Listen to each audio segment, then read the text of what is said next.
तो digital marketing सीख तो ली, पर अब आगे क्या? ये एक ऐसा सवाल है ना जो हर नए मार्केटर के दिमाग में घूमता है कि भाई एक सेफ जॉब पकड़ लें या फिर आज़ादी के साथ फ्रीलांसिंग करें या कुछ बड़ा करते हैं, अपना खुद का बिजनेस खड़ा करते हैं। चलिए आज इसी उलझन को एक एक करके सुलझाते हैं। देखिए, डिजिटल मार्केटिंग सीखने के बाद ना असली चैलेंज ये नहीं है कि क्या सीखें। असली चैलेंज ये है कि जो सीखा है उससे लेकर शुरू कहाँ से करें। हमारे सामने मोटे मोटे तौर पर 3 रास्ते खुलते हैं। एक, एकदम सेफ सिक्योर जॉब। दूसरा, अपनी मर्जी से काम करने वाली फ्रीलांसिंग।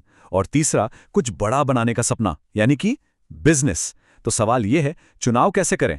तो चलिए सबसे पहले उस रास्ते की बात करते हैं जो ज्यादातर लोग चुनते हैं, और वो है जॉब। देखते हैं कि आखिर इस रास्ते में है क्या। एक जॉब का कह सकते हैं सबसे बड़ा प्लस पॉइंट है इसका स्ट्रक्चर। मतलब हर महीने एक फिक्स सैलरी की सिक्योरिटी तो है ही, साथ में सीखने का एक बना बनाया रास्ता मिलता है। और हाँ, एक टीम के साथ काम करने का जो एक्सपीरियंस मिलता है ना, वो शुरू में कहीं और मिलना बहुत मुश्किल है। अच्छा, तो शुरुआत में रोल्स कैसे मिलते हैं? देखिए, एक तो होता है डिजिटल मार्केटिंग एग्जीक्यूटिव, जो सब कुछ थोड़ा थोड़ा देखता है। या फिर आप किसी एक चीज में स्पेशलिस्ट बन सकते हैं, जैसे एसईओ एग्जीक्यूटिव, जिसका काम है वेबसाइट को गूगल पर ऊपर लाना। या सोशल मीडिया मैनेजर, जो किसी ब्रांड की ऑनलाइन आवाज बनता है। और एक होता है परफॉर्मेंस मार्केटर, जिसका सीधा सीधा काम है एड्स चलाकर रिजल्ट्स लाना। तो फिर जॉब का रास्ता आखिर किसके लिए बेस्ट है? देखिए, ये खासकर स्टूडेंट्स या फ्रेशर्स के लिए है, जिन्हें इंडस्ट्री का रियल वर्ल्ड एक्सपीरियंस चाहिए। और उन लोगों के लिए भी जिन्हें काम करने के लिए एक प्रॉपर स्ट्रक्चर और थोड़ी गाइडेंस की जरूरत होती है। उनके लिए बेस्ट स्टार्टिंग पॉइंट है। पर यहां एक बात समझनी होगी, नौकरी आपको स्टेबिलिटी मतलब स्थिरता तो दे देगी, लेकिन आपकी ग्रोथ पूरी तरह से इस बात पर डिपेंड करेगी कि आप उस एनवायरनमेंट में कितना नया सीख रहे हैं और खुद को कितना अपग्रेड कर रहे हैं। अच्छा, जॉब की बात हो गई, अब आते हैं दूसरे रास्ते पर। एक ऐसा रास्ता जो आज़ादी और फ्लेक्सिबिलिटी का वादा करता है, फ्रीलांसिंग। आजकल ये इतना पॉपुलर क्यों है? चलिए देखते हैं। देखिए, यहां आप किसी एक बॉस के लिए नहीं बल्कि एक साथ कई क्लाइंट्स के लिए काम करते हैं। टाइमिंग पूरी तरह से आपके हाथ में होती है, मतलब फ्लेक्सिबल होती है। लेकिन एक बात गांठ बांध लेनी चाहिए, आपकी इनकम सीधे सीधे आपके स्किल्स और आप जो रिजल्ट्स दे रहे हैं उस पर डिपेंड करती है।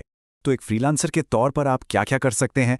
आप क्लाइंट्स का सोशल मीडिया मैनेज कर सकते हैं, उनके लिए प्रॉफिटेबल एड्स चला सकते हैं, अच्छा कंटेंट बना सकते हैं, या फिर एसईओ सर्विसेज देकर उनकी वेबसाइट को सर्च इंजिन्स में ऊपर ला सकते हैं। काम बहुत है। तो ये रास्ता उन लोगों के लिए है जिन्हें अपने काम पर अपने टाइम पर पूरा कंट्रोल चाहिए, मतलब पूरी आज़ादी। लेकिन हाँ, ये आज़ादी एक जिम्मेदारी के साथ आती है। आपको क्लाइंट से लगातार बात करनी होगी और सबसे ज़रूरी, डेडलाइन पर रिजल्ट्स देने होंगे। और यहाँ की सबसे बड़ी सच्चाई यही है, फ्रीलांसिंग आज़ादी तो देती है, पर जब सर पर कोई बॉस नहीं होता ना, तो डिसिप्लिन और कंसिस्टेंसी, यानी अनुशासन और निरंतरता, वो आपको खुद लानी पड़ती है। और यकीन मानिए, ये एक बहुत बड़ा चैलेंज है। चलिए अब बात करते हैं तीसरे और शायद सबसे चैलेंजिंग रास्ते की, अपना खुद का बिजनेस या एजेंसी शुरू करना। यहां पर ना माइंडसेट पूरी तरह से बदल जाता है। अब आप सिर्फ काम करते नहीं हैं, बल्कि आप काम करने वाले लोगों की टीम बनाते हैं, काम करने के लिए सिस्टम बनाते हैं। आपका फोकस डेली टास्क से हटकर कंपनी की लॉन्ग टर्म ग्रोथ पर चला जाता है। और ये बिजनेस कई तरह का हो सकता है। जैसे आप एक पूरी डिजिटल मार्केटिंग एजेंसी खोल सकते हैं जो दूसरे बिजनेसेस के लिए काम करें, या फिर आप अपना पर्सनल ब्रांड बना सकते हैं जहां आप अपने नाम पर सर्विसेज और कंसल्टिंग देते हैं। या एक और तरीका है अपनी मार्केटिंग स्किल्स का इस्तेमाल करके कोई प्रोडक्ट बेस्ड बिजनेस खड़ा करना, जैसे कोई ई-कॉमर्स स्टोर। ये रास्ता हर किसी के लिए नहीं है। ये उन लोगों के लिए है जो लीड करना चाहते हैं, जिनके अंदर वो लीडरशिप वाली बात है, जो बिजनेस के उतार चढ़ाव मतलब रिस्क लेने से नहीं डरते, और जो रातों रात सक्सेस की उम्मीद नहीं करते, बल्कि एक लंबा खेल खेलने के लिए तैयार हैं। और इसकी सबसे बड़ी हकीकत क्या है?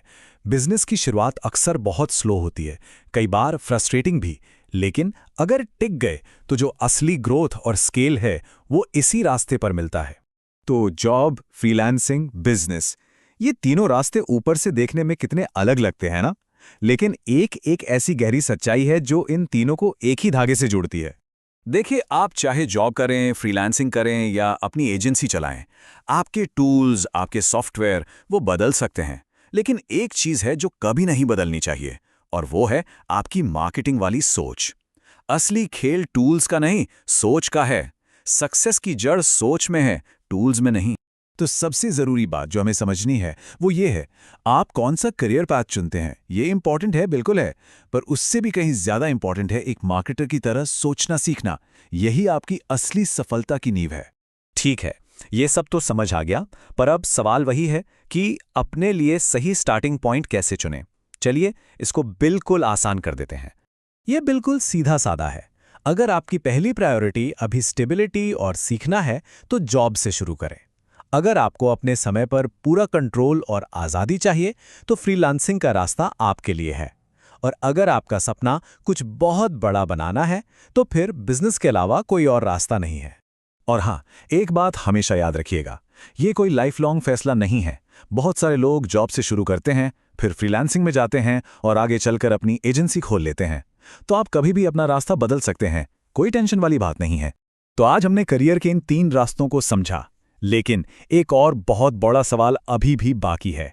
असली सफलता के लिए ज्यादा जरूरी क्या है, स्किल्स या फिर टूल्स?